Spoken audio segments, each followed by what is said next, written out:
तकदीर का तोहफा।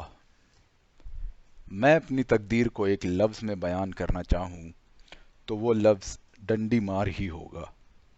लोग बाग जब रसद वगैरह खरीदते हैं या साग सब्जी खरीदते हैं तो उन्हें अक्सर शिकायत होती है कि शातिर दुकानदार ने पूरा तोल ना तोला, डंडी मार दी। ये वही बात है जो कि अंग्रेज लोगों के इस आधुनिक मुहावरे में निहित है कि I have been short changed, यानी कि मेरा रुपया 14 आने का। मैं अपनी 30 साला जिंदगी के जिस पहलू पर निगाह डालता हूँ मुझे किसी न किसी डंडी मार के दर्शन होते हैं। क्या मेरी जननी, मेरी महतारी, क्या मेरी बीवी, क्या मेरे जिगरी, क्या मेरी एम्प्लॉयर, सब के सब डंडी मार। I have been short changed by everybody. ये उद्गार प्रभात चावला नामक उस शख्स के थे जो उसके जहन में तब आए जबकि ये खौफनाक, नापाक, आत्मघाती ख्याल आया था कि वो अपने बेटे का अपने हाथों गला घोट दे, या अपनी एम्प्लॉयर जानकी रंगनाथन को गोली मार दे, या वीरेश पातकी नाम के उस फैंसी नौजवान के कलेजे में खंजर उतार दे जिसे कि जानकी रंगनाथन ने हाल ही में उसके सहायक के तौर पर अपनी फर्म ओमेगा गारमेंट्स में भर्ती किया था।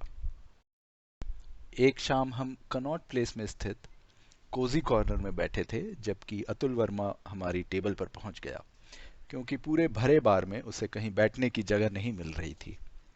हमने उसे अपने साथ टेबल शेयर करने की इजाज़त दे दी और वो उंगली पकड़कर पाहुंचे तक पहुंच गया। शैलजा उससे, जो कि कहता था फिल्मों के लिए स्टोरी और स्क्रीन पे लिखता था, ऐसी प्रभावित हुई कि बाकायदा परिचय का आदान प्रदान हो गया और शैलजा ने तो उसे कभी अपने फ्लैट में आने का निमंत्रण भी जारी कर दिया। वो सच में आ ही गया, अगले ही रोज आ गया, और आ गया तो आने ही लग गया।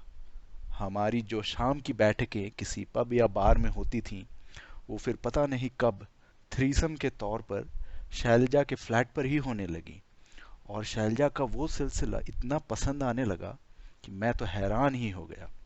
मुझे पता नहीं चला कि कब और कैसे वो शख्स हम पर इतना हावी हो गया था। फिर मेरे जहन में शक का यह कीड़ा कुलबुलाने लगा कि दोनों में कोई कंटिन्यूटी भी फिट हो गई थी। उस बात का पहले मैंने स्वाभाविक तौर पर शैलजा से जिक्र किया, फिर झगड़ा हुआ, फिर तीखी तकरार हुई, फिर इतना कोहराम मचा, जिसकी वजह यह भी थी कि तब मैं भरपूर नशे में था, कि शैलजा ने मुझे अपने फ्लैट से निकल जाने का हुक्म दंदना दिया, और मैंने भी यह कह दिया कि दोबारा कभी कर्टसी कॉल के लिए भी लौट कर आने की जरूरत नहीं थी।